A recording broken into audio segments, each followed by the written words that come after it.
latest installment of the Run to Daylight podcast, Bestball Study Hall, Anti-Bias. Let's get there. Let's make ourselves better. With Matt Schauf, we're going to do the AFC North. You can find the past ones on draftsharks.com, and you will be able to find this one on draftsharks.com.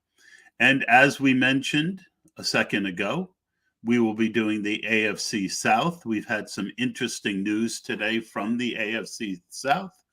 The man with the worst beard since David Letterman's new beard is now the coach of the Houston Texans, and we will cover that and what a debacle it is. And, it's not really study hall material, Matt, but A, welcome, and B, what's your thoughts on this whole just coaching cycle, racism? Just like a circular firing squad. I mean, the whole racism discussion in the NFL gets kind of tiresome because, there's a lot of. Okay, so first of all, there's clearly an issue because we look at the players, we look at the coaches, we look at the leadership, and it doesn't match up. And you can look at individual. They have the Rooney Rule.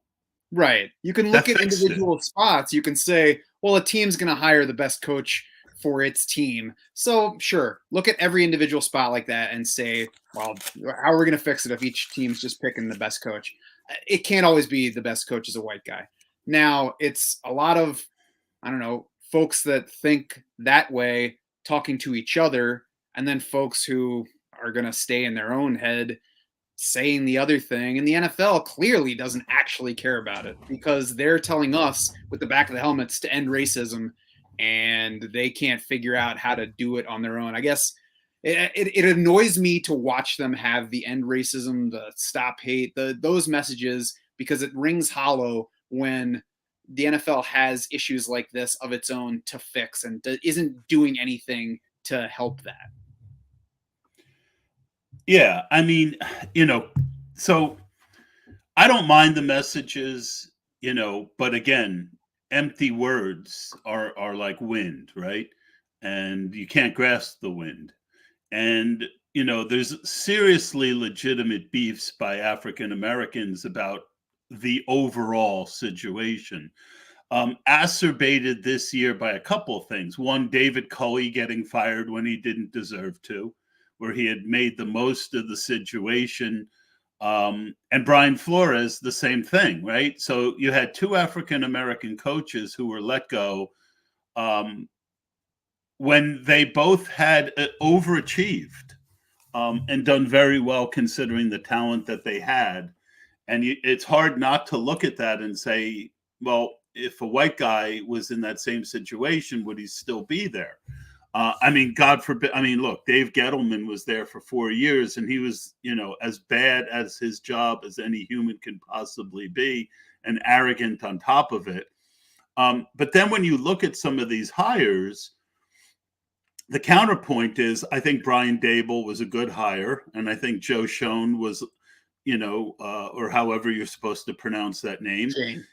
He should be entitled to bring a guy along that he's familiar with. Yep. You look at Mike McDaniel, and I know he's multiracial, but you can't argue that hire. I wish the Giants might have hired Peters and him instead of Schoen and Dable. I'm not convinced over the course of the next 5 to 7 years. I like Schoen. But I do think that Peters and McDaniel are, really good choices. What's the third one that I really didn't have a problem with? Who was the other hot? Nathaniel Hackett. That one, that one you could easily say there was someone as good out there from another color. I think the easy case for Nathaniel Hackett is, Matt LaFleur has been hot in Green Bay, so it makes sense. Well, and you're hoping to get Aaron Rodgers there, right? That's let's face it, that's part of it too. And the bigger thing for me, even without having to parse all the way through it, is Brian Flores stands to lose a lot more by bringing this suit in terms of his potential coaching career in the NFL than he does by just letting it go. So that tells me that there's fire behind the smoke of this lawsuit. And, you see Hugh Jackson and others jump up and say, I'm ready to share some info with you to support it. So clearly there's an issue, and it's not a surprising issue if you've been watching the league. Yeah, no, I mean, Byron Leftwich could have had a job, and he rightly probably didn't take the Jacksonville job. What's the other one? I'm trying to think of the other one, the other hire that I mean, you could argue that the Bears could have hired someone other than Eberfluss. Anyway, the point being, in a micro look, there's none of these coaches other than Lovie Smith, who could have been hired because he is African American, because the league's trying to get the heat off themselves. Anyway, it's obvious that there's a problem. I just don't know how to fix it. But the Houston thing is just comical, and they're taking a lot of heat on Twitter. And it's hard to argue. I mean, Lovey did a pretty good job in Chicago, so I'm not as down on him as some other people are. But the way that the Texans, firing David Culley to promote his defensive coordinator, the optics on that are really bad.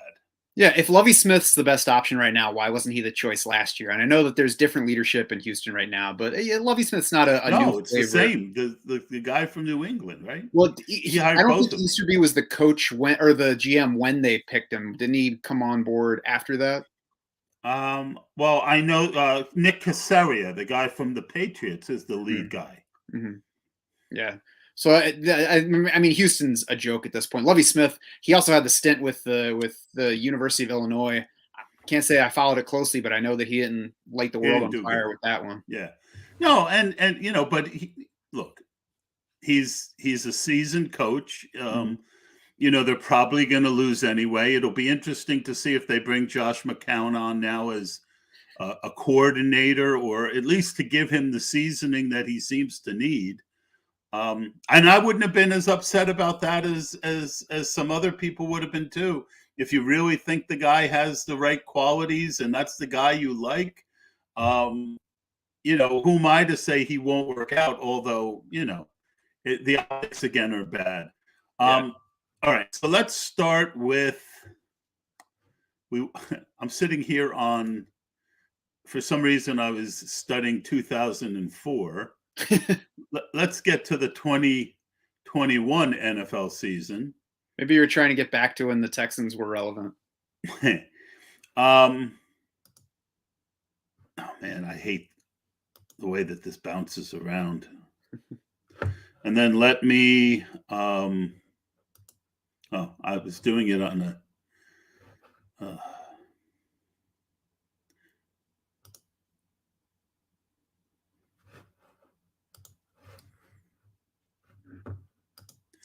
share this sucker.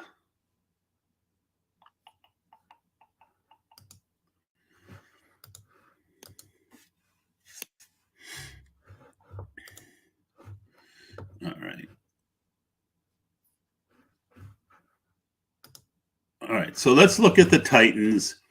So Ryan Tannehill last year, I mean, let's face it, the Texans overachieved, but they were paper tigers. Ryan Tannehill had a 67% completion percentage, 21 touchdowns, and with 14 interceptions. Part of that you can chalk up to not having some of his best weapons for most of the year. But he, I mean, he's now 33 years old. I mean, I don't know what to say. I mean, he's probably not going anywhere, but he's not that great either. Right. He kind of is what he is. And it might seem counterintuitive, but he's actually a better fantasy quarterback when Derrick Henry's on the field. Just from this past season, he was averaging 20.6 fantasy points per game in the 8 games before Derrick Henry went down. And then after the injury, 17.1 fantasy points per game the rest of the way. And even previous seasons, I've talked with Jared about it in doing the DFS shows, but you want to think it's either Derrick Henry or Ryan Tannehill in a given week, but a lot of Ryan Tannehill's biggest fantasy outings have come in big Derrick Henry games as well. So that whole offense is better when Derrick Henry's healthy and producing. Oh, there's no doubt about it.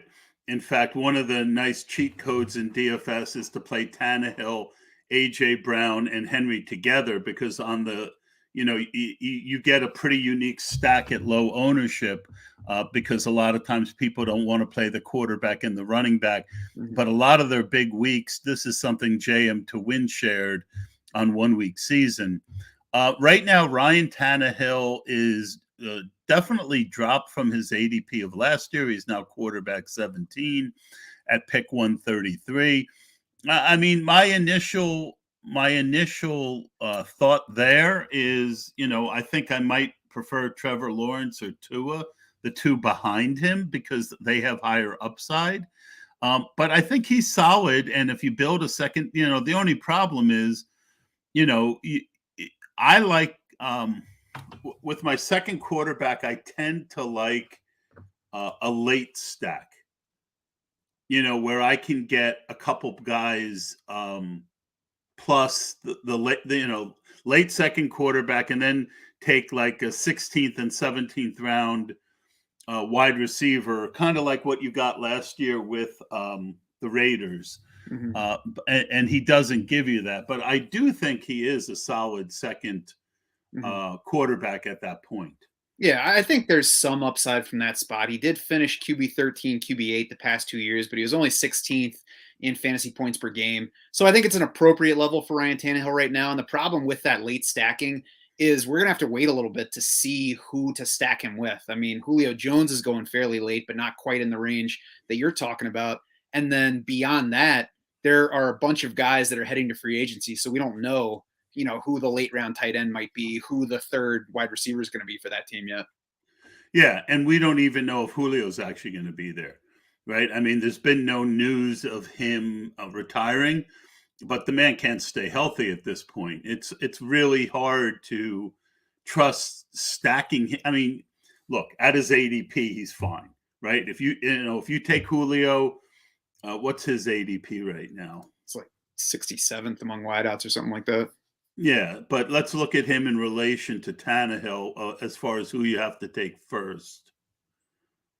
So you take Tannehill, and then you can get Julio right behind him. So that's actually not a bad strategy, because one thing I've learned, once you get like at the 12th round, not as much, but when you get to like the 15th, 16th round of these drafts, really all you're looking for is a guy who's going to give you 3 to 4 usable spike weeks, of 15 to 20 points, and Julio can give you that plus more.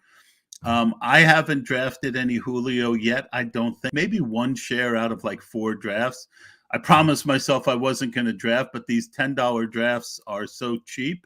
And then Billy Musio talked me into doing one of our FFPCs. So I'm in a 125 right now. We went from the 9 hole and we took JJ and then Dalvin at 2-4. So we got a little bit of a Viking stack going. What are your thoughts on that? I'm not sure how I feel about Justin Jefferson and Dalvin Cook on the same roster, but I think that Dalvin Cook is a bit undervalued right now for, what he still is and should be for that offense. Yeah, we could have taken Mixon, probably should have, but I will say that in the past, you've seen real good spikes out of one of those guys. It was a very good DFS strategy in 2020 to play one of Cook, Thielen, or Jefferson in every lineup, because there was a very good chance you'd get a 30-point game out of one of them. Almost every week you'd get a 30-point game out of one of them, right? So if you played 100, 150 lineups, having one of them in each team was very, very good up until the point where all 3 of their salaries started being elite. And then it was tougher to do that. But all right, let's stick to the Titans. A.J. Brown, I mean, the man had an off year. I mean, there's no other way to put it. And he's still going as wide receiver 8 at pick 19.5. I was hoping that you'd get a little bit of a discount on him. This is about where he went last year until Julio got there, and then he dropped a little bit. Mm-hmm. So he's actually going earlier than he did for most of August of last year. And, I don't hate it, but I mean, he's another one who just seems to have these nagging injuries. Mm-hmm. Yeah, the thing that worries me about him is that he's already had a couple of knee surgeries. So he's going to be somebody I watch over the offseason to see what the outlook is. It's tough to say if the other stuff has been related to that. And I think it was a chest injury that cost him a couple of games late this season. So clearly that's not related and not the kind of thing we worry about going forward. So I think I can understand why A.J. Brown is where he is, because there are a lot of A.J. Brown fans out there, and he was a spike week king this year. I mean, it was a down year overall, but when he was on, he was really on. So I don't hate him being in round 2. I haven't quite gotten around to drafting him yet. I think I'm 6 drafts into the big board tournament so far, so not that far in, but I don't know. I can't say that he's inappropriately priced, because if Julio Jones isn't ready to rebound at all and they don't bring in anybody big, A.J. Brown's been right around 25% target share each of the past 2 years. So he's good enough to turn that into, top 6 wide receiver scoring, especially in the half PPR format. Yeah. So it kind of goes against my strategy right now. And, in a vacuum, yes, it's reasonable. But you've got Nick Chubb right behind him. And then behind him, you got Barkley. You've got Antonio Gibson and Akers. I mean, I found myself taking Kupp, Chase, or Jefferson, or even Hill in the first round, and then coming back and getting 2 of those running backs and feeling really good about my start. So, I'm not fading him, but, one of my strengths, and it's important to know your strengths as well as your weaknesses. One of my strengths is that I'm good at playing the value of the overall draft board, right? Mm-hmm. And to me, if you get that, if you get those 2 running backs, like I did one recently where I took Gibson instead of A.J. Brown and then got Barkley coming back in the 2-3, 2-4. So it's hard for me not to want to get running, the way, I'm not putting this right, so I'm going to slow down and get it out. One of the keys, we know that wide receivers tend to outscore running backs throughout the whole of the draft, right? So it then becomes incumbent to take running backs when they have the chance to be as close as possible to wide receiver scoring, and then have wide receivers when running backs scoring sort of bottoms out. So that's why I am, I think Gibson is rock solid with McKissick being a free agent. I think he can be what everyone thought. I love these post-hype guys sometimes, because everything that people were drafting Gibson in the end of the first round last year and beginning of the second it has a much bigger chance of happening this year with McKissick a free agent than it did last year. But everyone wanted to hope, because we're all so smart on Twitter, what we hope is what NFL coaches will do. But now I think there's a much better chance that Gibson is the guy, making me a lot less likely to want A.J. Brown there. Yeah, and even if you're not an Antonio Gibson guy, you mentioned Saquon Barkley and Cam Akers. They're both in that range as well. I think they're both going later than they should be. Cam Akers is going later right now, much later right now than he was last year ahead of the injury. He was getting into round 1, and now he can be had as late as mid-round 3. So that's why I haven't really gotten to A.J. Brown, even though I think it's an appropriate area for him. Right. Fantasy data, I'm guessing that's Billy Musio. Billy, is that you? Fields is another name that fits your description. Yeah, but we're not really talking about QBs, and we did cover Fields on the last episode, and both Jared and I thought that he was a great value at ADP. In fact, Twitter is littered with um, how great a value Fields is, so I don't expect him to continue to be, which is a shame because I would take an awful lot of him if he stays where he is.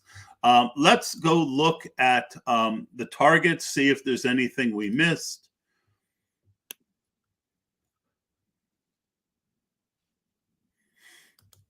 And I still can't get this website to work. All right, so A.J. Brown, 100 targets per what is targets per game?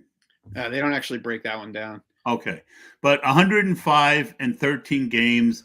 Westbrook-Akeen, who is, if you want to take a guy who actually played pretty decently, he's a guy you can get in the 20th round, and you could probably get him in the 22nd round if you wanted to. I have taken one share of Westbrook-Akeen in the one Ryan Tannehill lineup that I had so far. And obviously, one of the big disappointments was Anthony Ferkser, who still had 34 catches, but, he didn't get the role that we had thought.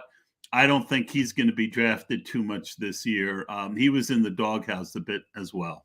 And he's a pending free agent. So I believe so is Jeff Swaim and Michael Pruitt. So we don't know who that tight end is going to be. I was surprised even today to see that the Titans wound up 16th in total tight end PPR points this season. The problem is they spread it around. They had 8 touchdowns to the position, 3 by Pruitt, 3, I believe, by Swaim, and the other 2 by Ferkser. So, there was some overall value there, but it was just spread too thin to make any player actually helpful. Both Ferkser and Swaim finished 31st, 33rd among PPR tight ends.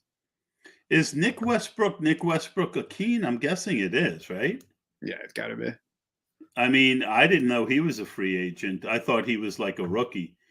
So looking at the free agents, we do have most of these guys.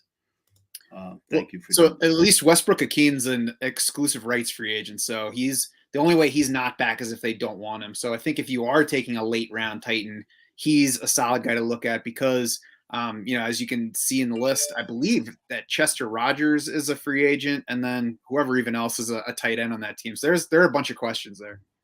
Yeah, and I don't see any running back as free agents. Hold on. Am I in the right spot? Yeah, it looks I think like I am. Right?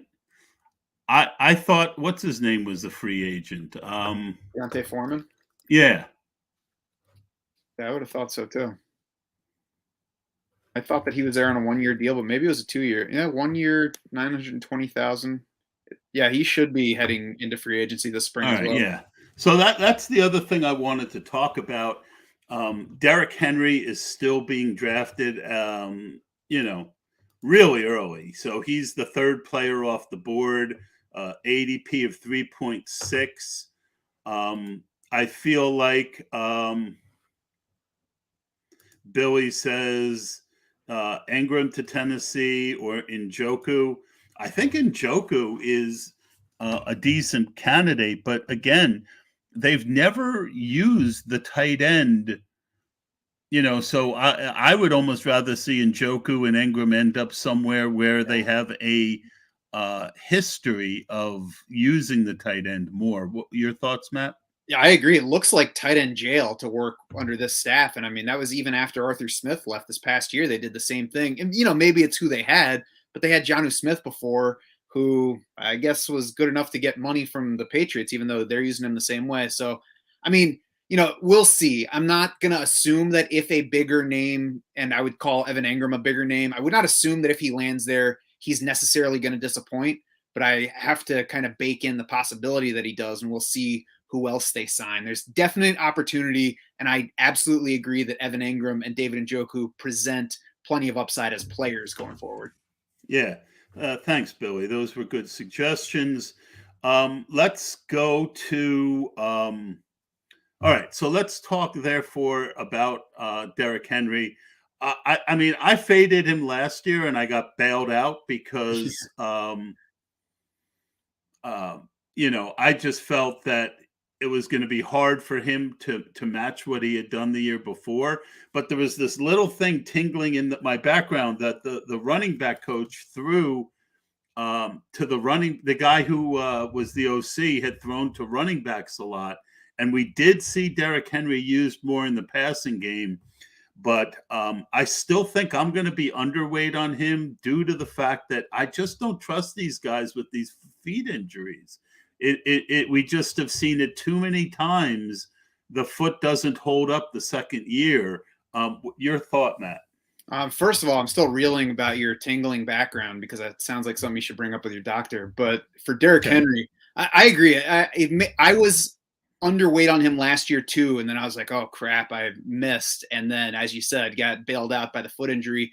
His efficiency did fall off though, but you can look at yards per carry. I know that's a flawed stat, but he went 5.1, 5.4, and then 4.3 last year. But also rushing DVOA from Football Outsiders, he was 25th in that stat among 50 qualifying backs this past season. That was after finishing 10th and 11th the previous 2 years. His first 3 seasons finished 2nd, 21st, and 4th. That was before he was the workhorse back. So, he is getting older as running back. He's had a lot of carries. I know he's enormous and in excellent shape. So I think he'll probably remain productive. His carries have picked up each of the past 2 seasons. It's tough to imagine him continuing at that pace. I mean, he was averaging 27.4 carries a game this past season before going down. That's in the past. That has been the kind of work that then leads a guy to get hurt the next season. So I can't say that Derrick Henry doesn't belong in the first round, but he sure makes me uneasy still in the range where you have to take him. Bradley, Billy's partner at Fantasy Data, Henry is an avoid for me in the top 3 picks. Too many ways to fail. I think that is in line with what we're saying. Now we'll talk about the guy that I came here to talk about, Donta Foreman. I like Donta Foreman, not as a rookie, but he grew on me right before he tore his Achilles. And I didn't like his college tape, but I felt like he showed the more wiggle than I expected. I didn't like the wiggle in his college tape. But I mean, he balled out. And, right now you can get him at, I mean, it's kind of ridiculous. Some of the people who are going ahead of him.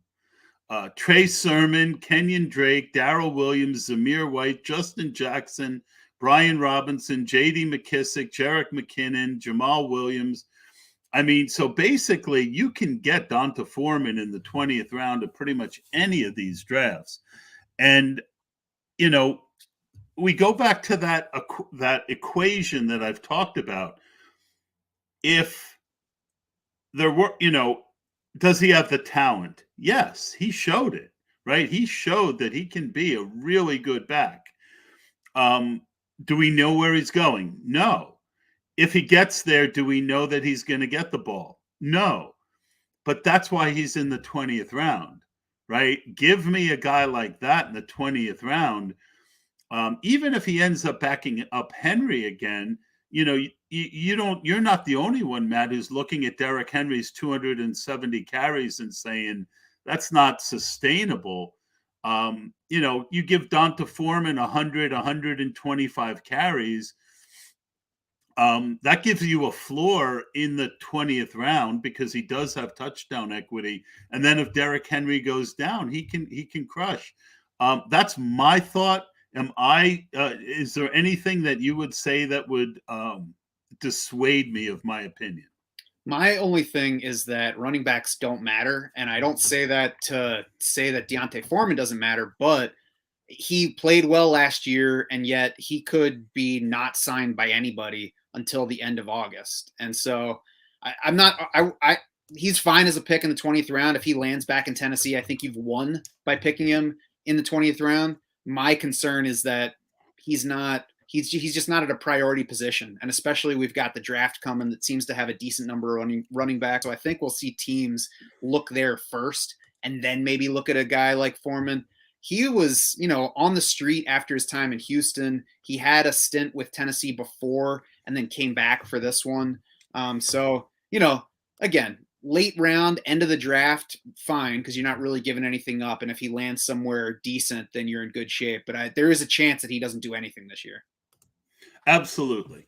Absolutely. Which is why he's going in the 20th round. That's right. My counterpoint to that is teams love guys like him who can push the pile.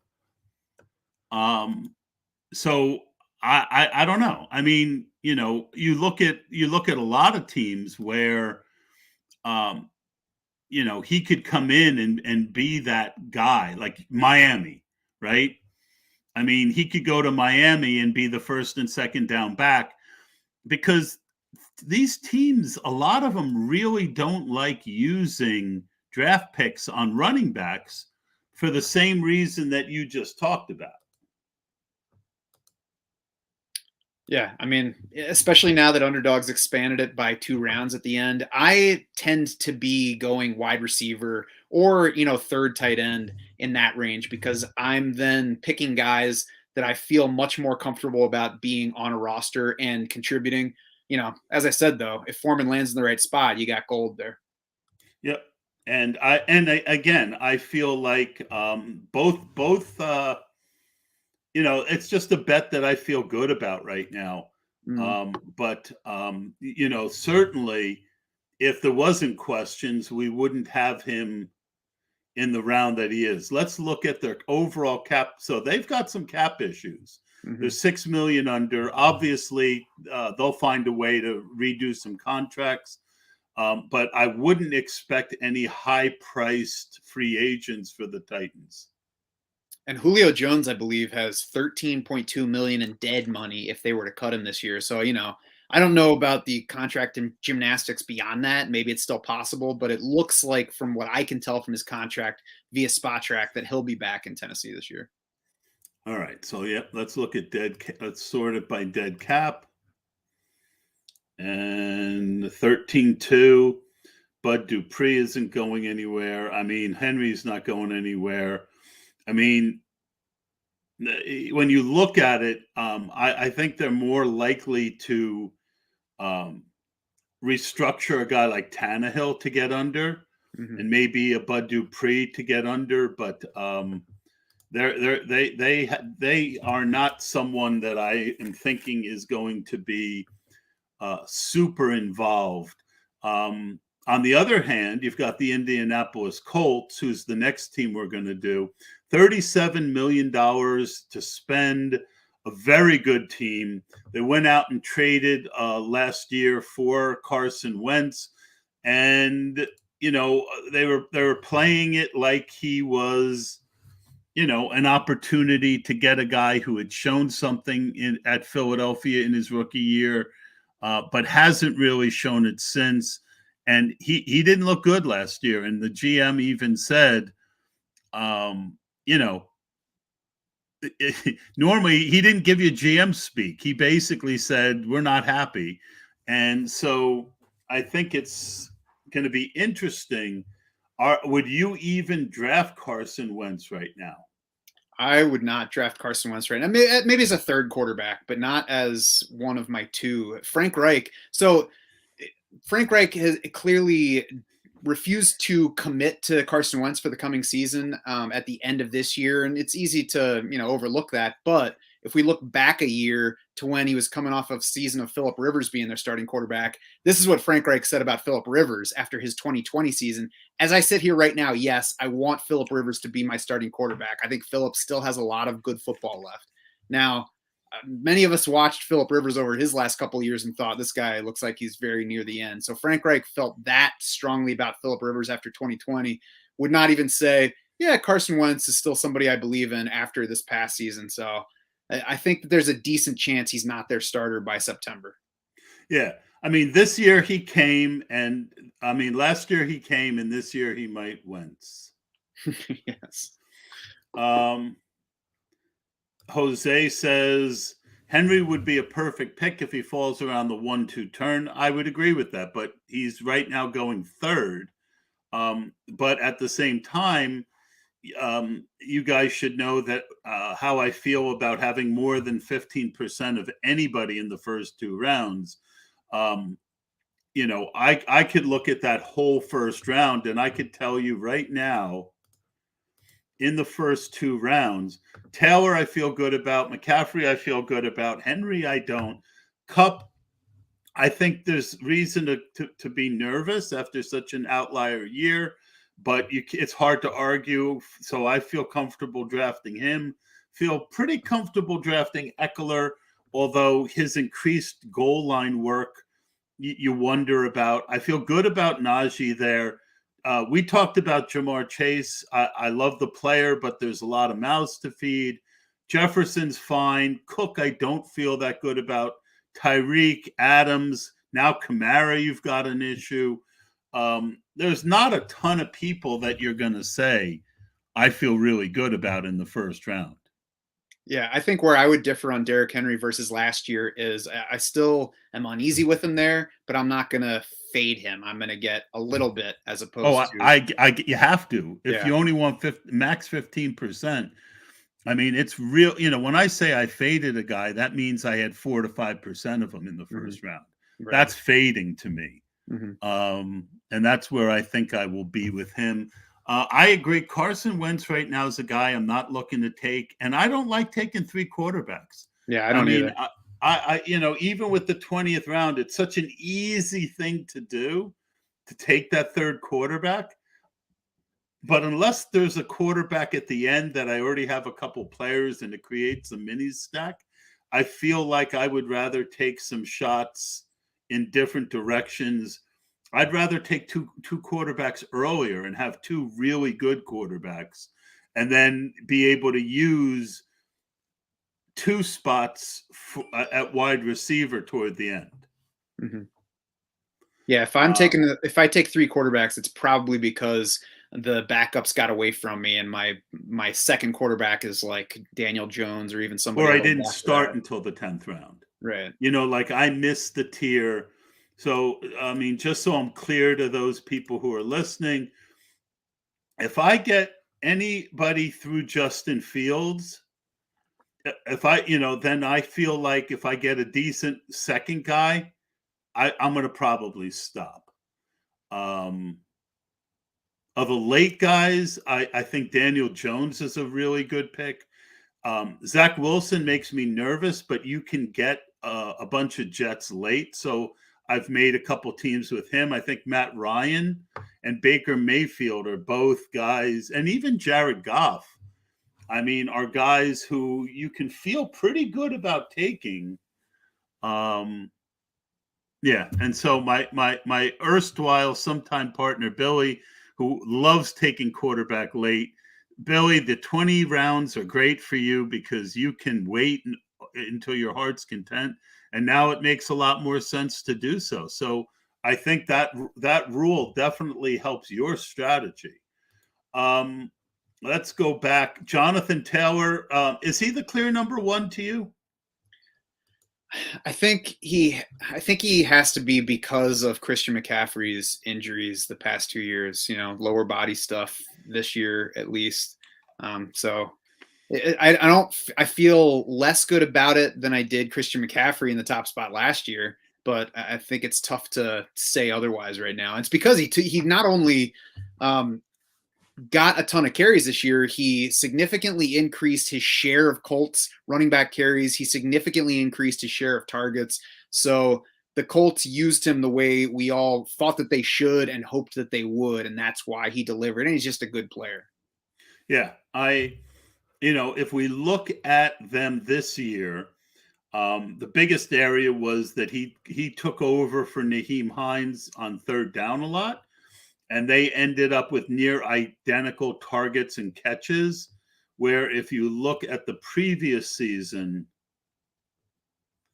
where Hines pretty much had played every 3rd down, 76 and 63 catches, and 39 and 36. So that was a huge sea change. That is, and that's something, Matt, that I am really, as we continue with our studying, that's something that I think I might have mentioned it to you. It's something I want to be better at, is leaving room for what we don't think will happen. right? Like we didn't think Nyheim Hines, Nyheim Hines was one of my most owned players in best ball. But when you have somebody that's that talented, I think, you don't want to do it for every situation. You can't. But when you've got someone who's supremely talented, mm-hmm. sometimes rational coaching actually happens. Yeah. Sometimes we actually get it. Right. Yeah. I mean, you don't want to assume too strongly that they're going to be rational, but you also don't want to give up the possibility that they are. It's especially strange given that they extended Nyheim Hines in September and then he got the fewest opportunities per game of his career. But the thing that bothers me, because I was underweight on Jonathan Taylor for this season, and looking back on it now, obviously you can say, well, Nyheim Hines was getting a lot more work last year. I just thought that was going to continue. But looking back on it now, it's not crazy to have seen that changed. It would have been crazy for the Colts not to give Jonathan Taylor the ball more. So what I want to do for myself is leave open those possibilities where I might be wrong. Because I know every year that I'm going to be wrong about some things. And there are some things that you just get wrong. And then there are some instances where you can hedge a little bit and it makes sense. And definitely hedging more in favor of Jonathan Taylor would have been a good idea because I love Jonathan Taylor as a player. I like the Colts offensive situation. So I should have worked that in more, and that will go into planning this year and beyond. Yeah, and I think the key thoughts to keep in our head is, first of all, it's a DFS thought, and most people don't get this. It's simple, but a lot of people on Twitter don't get this, is when you build a lineup, you're betting that it will happen. And you have to build the rest of your team as if what you're betting on will happen, right? Like some people will say, well, take Taylor and Hines together. No, right? My hedge on my Jonathan Taylor lineups, if I own 10% of him, is the 90% of the teams that I don't have Jonathan Taylor. On those 10% of those teams, I have to go into it with the thought that he is going to get it.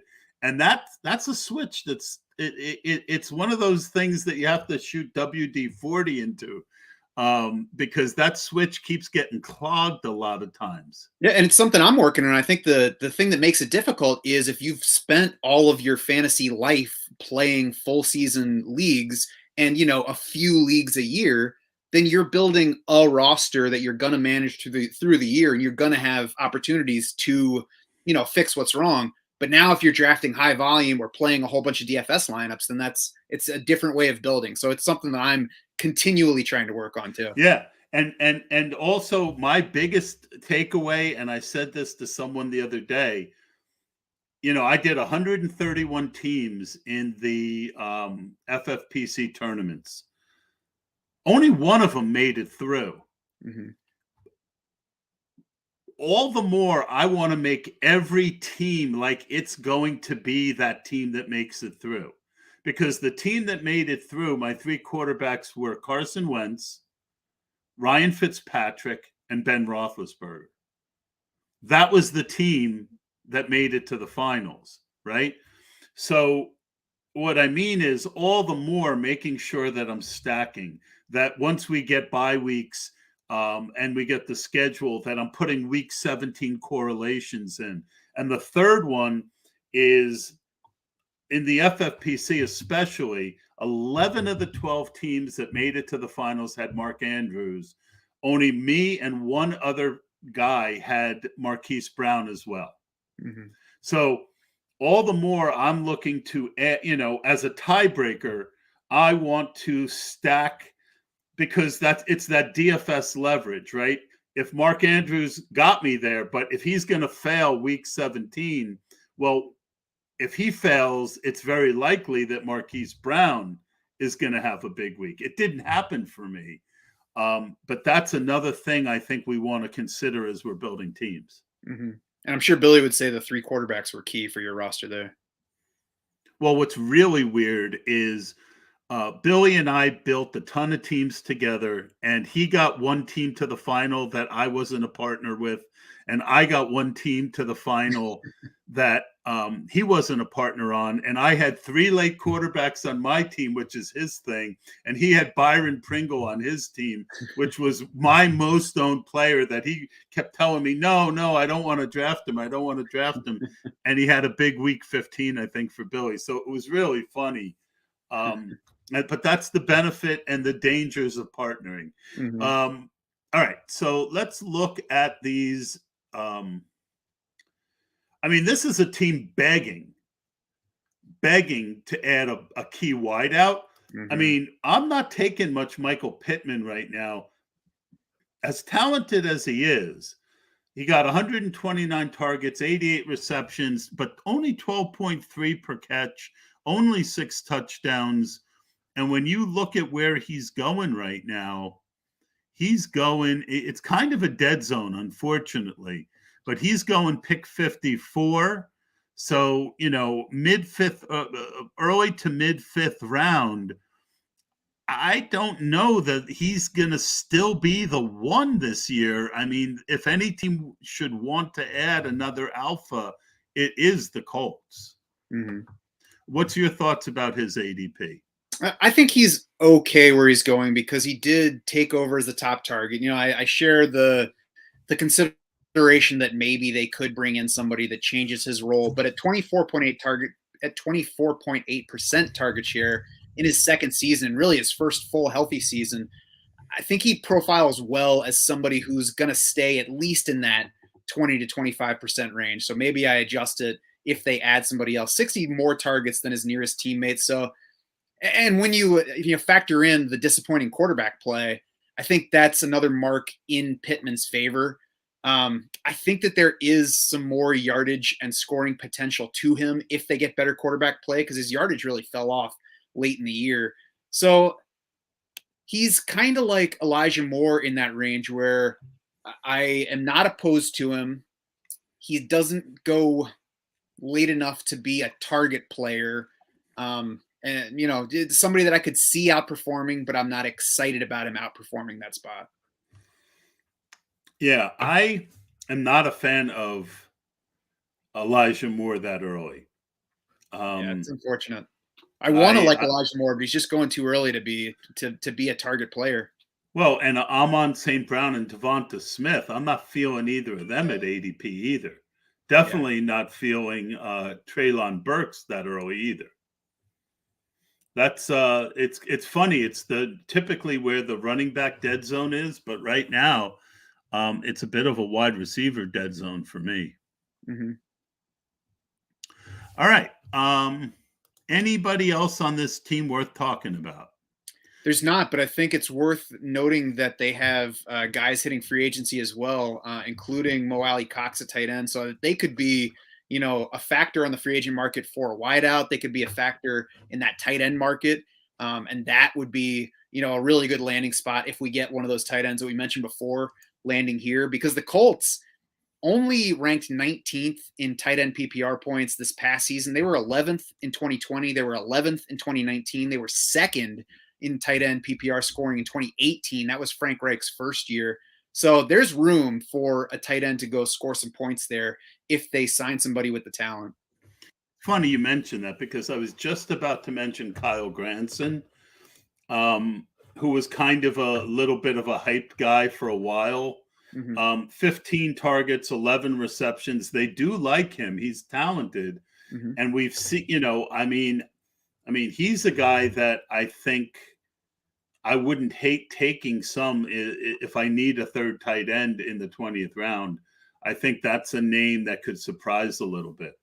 Yeah, I think he's a fine stash in those late rounds at this point. And certainly if they don't sign anybody or draft someone early, then I'll be interested in Granson. He's got a little bit of Jack Doyle to him, and it took Doyle a couple of years to get going.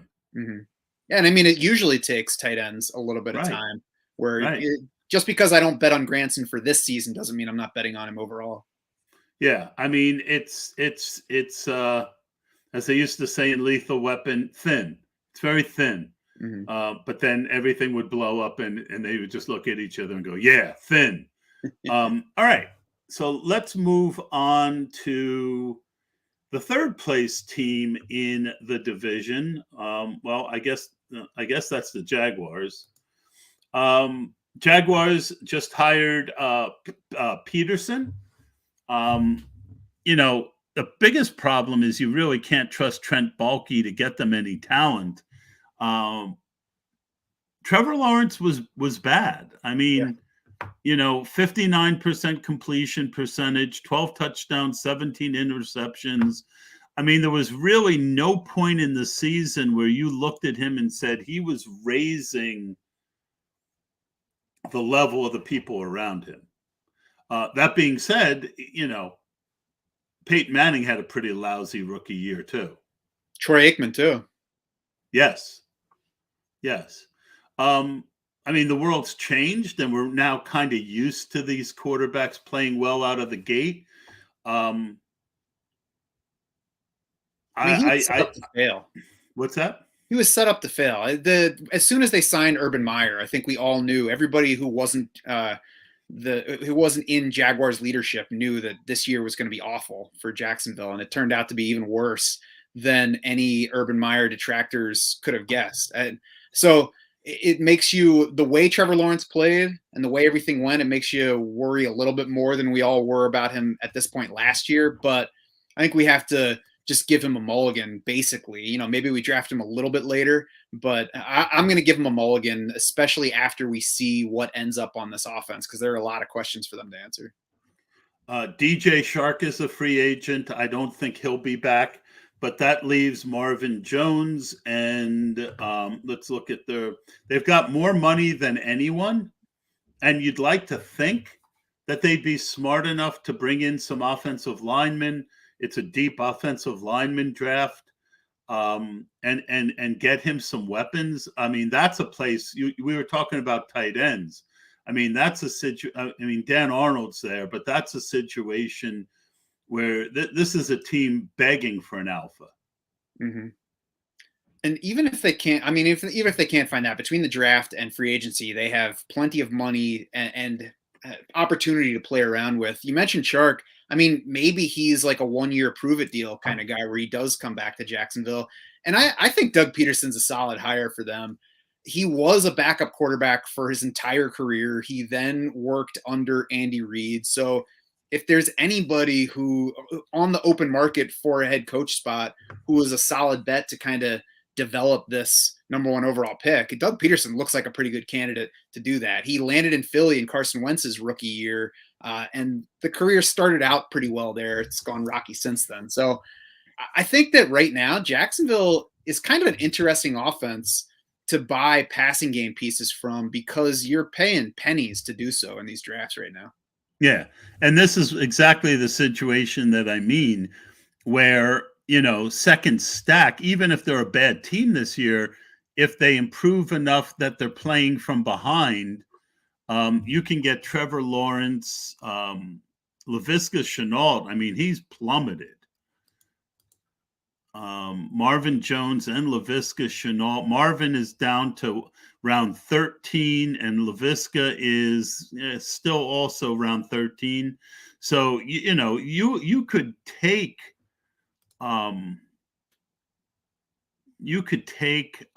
let's see, where is he? Trevor Lawrence. He's QB 16 or 17. No, there he is. 18. Yep. So you can get him, and then you could reach for one of his weapons and then hope that the second weapon is there.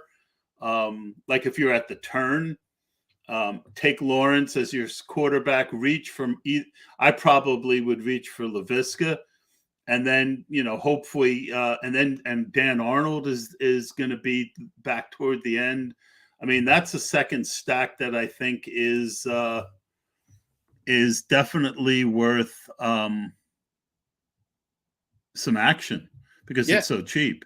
Yeah, I mean, Marvin Jones finished wide receiver 34 in PPR last year, so he had a quiet middle of the season, and it started right after the DJ Chark foot injury. if you look at the numbers around it, though, it really looks like it might have been the offense was the problem more than Marvin Jones and his contract. You mentioned the salary cap space that they have, so that's not going to be an issue. And it's not like he's making a ton of money. So it seems like he is a solid candidate to remain there, especially with so many other questions to address on the offense. So I think Marvin Jones is solid in that range. I want to hear something from Doug Peterson before I'm optimistic on Laviska Shenault just because of how poorly his season went in terms of losing playing time. But at wide receiver 68, you're not really gambling much to take him. And I think Dan Arnold might be the most interesting of those three because he's tight end 23 right now. He remains under contract for Jacksonville. James O'Shaughnessy is a free agent, so the position gets a little bit looser. Doug Peterson's Eagles teams had a whole bunch of targets for tight ends. They had huge tight end target share in Philly. Maybe that was just based on what they had at both receiver and Zach Ertz at tight end. But, this Jacksonville offense is not loaded at wide receiver, and it's tough to imagine them coming into the season with a loaded set of wideouts from the starting point they're at right now. So I think Dan Arnold's a high upside pick in the range he's going at the moment. Yeah, a lot to like here. I was completely off Travis Etienne last year due to the fact that James Robinson was there. But James Robinson blew out his Achilles. And I know that that Akers, has given hope to, but you're talking about a free agent running back coming off an Achilles injury. I mean, James Robinson is undraftable for me. And Travis Etienne right now, his ADP is I'm all the way up here. Running back 20, middle of the 5th round. I mean, I like Travis Etienne there. I do too. I mean, I'm surprised that James Robinson is RB 39 in underdog drafts right now because that injury happened in week 16. I know you mentioned Cam Akers' return, but odds are still against James Robinson being a factor to begin this coming season. And, James Robinson was RB 19 in PPR points per game last year during a disappointing season and an awful offense on a terrible team. If you remove the 2 games that he left early with injuries. So Travis Etienne could easily hit that mark and certainly has upside beyond that point, I would say. Yeah, and you also have the fact that it's unlikely that they invest heavily again at the running back position after doing it with Etienne. And yes, it's another foot injury, but he is, it's a Lisfranc more than, Lisfrancs don't bother me as much as those Jones fractures. Mm-hmm. Those are the ones that seem to get re-injured. And they were smart. They put him out for the year. And supposedly he could have played at the end of the year. And they, but they held him out. So I expect him to be healthy next year. Mm-hmm. All right. Let's finish up with the disaster that is known as the Houston Texans. I saw the funniest, I think it was Andrew Brandt, someone I respect a lot, but he said, well, you're seeing just how good a job Bill O'Brien did when he was with the Texans. And I'm like, no, Bill O'Brien is why they're in the situation they are. Between his lousy drafting and his lousy trading, Bill O'Brien just wasted a ton of talent that's no longer there. And so just stop with that. But I do think that, a lot of people on Twitter like Davis Mills, but boy, who knows whether he's even going to be there. I think it shows you just how bad a shape the Texans are in that Davis Mills is a bright spot. I mean, he's certainly impressed versus what he was heading into last season, but that's because everybody else there besides Brandon Cooks stunk. Yeah. No, and I think, look, credit where credit's due. He had a 66.8% completion percentage, 16 touchdowns, 10 interceptions. There was a number of games where you turned on the television and they were doing better than you expected them to. So I don't say he is, completely, there's no chance. No. But I think there's also a chance that, he's Taylor Heineke, a guy who really is a backup, Right. and a good backup. Mm-hmm. But you know what? And it's really hard to figure when you look at their, besides Brandon Cooks. I mean, Nico Collins, 60 targets, 33 catches. I mean, he wasn't like some huge downfield threat either. That's pretty bad. I mean, Danny Amendola, Chris Conley, Pharaoh Brown. I mean, this is a team that, desperately needs to probably trade down from their draft pick and get more options, because Mm-hmm. it's supposed to be a pretty deep draft. Yeah. Yeah, I mean, I'm not opposed to Davis Mills', outlook either. Maybe he does turn into something. He didn't have a whole lot of college starts behind him before arriving in the third round last year. So maybe he turns into something. It just doesn't matter with what Houston has going right now. They have literally Brandon Cooks and nothing else to like. There are people who like Brevin Jordan heading into the season.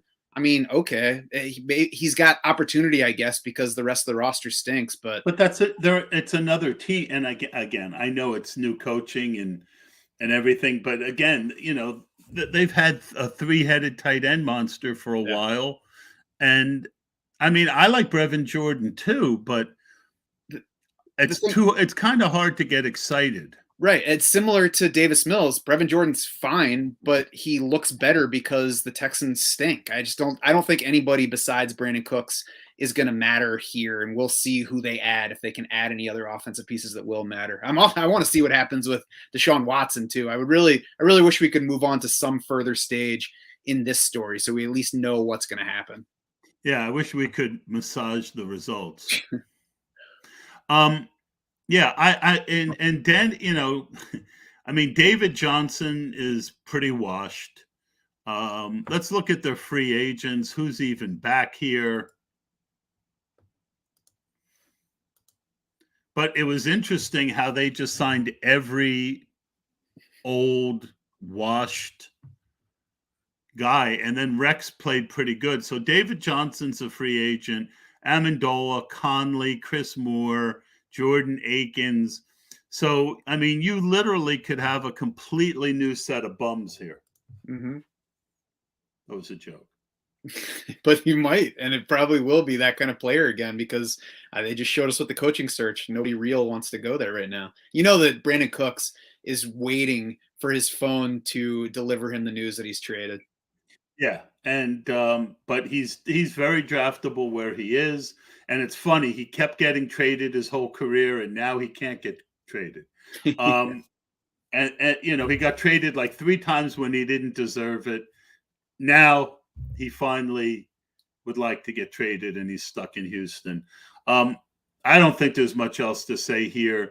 Any last thoughts on the AFC South? I don't think that I'm going to be spending too much time drafting AFC South players in prominent spots this year, but I do find the Jaguars interesting right now. I agree.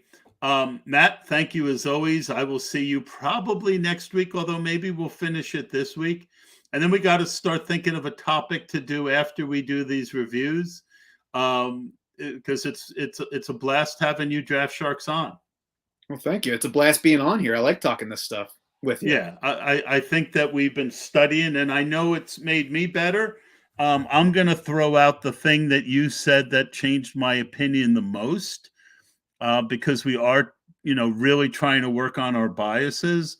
And it was on Michael Pittman. You talked me around on Pittman. I think with more consideration, there is a pretty good floor there in the 5th, and there's definitely some upside on top of it. So that was the one kind of eye opener for me. Was there anything like that for you? I can't think of any particular players that jumped out in terms of different thoughts. No worries. Yeah. But I thought it was worth mentioning that, because we are trying to go against our biases, and that one definitely helped me. So that's going to do it for this episode of the Run to Daylight Best Ball Study Hall. Thanks for joining us. Or if you catch it later, if you guys could subscribe and also, tweet this out on the feed, it would be appreciated. And we will see you next time.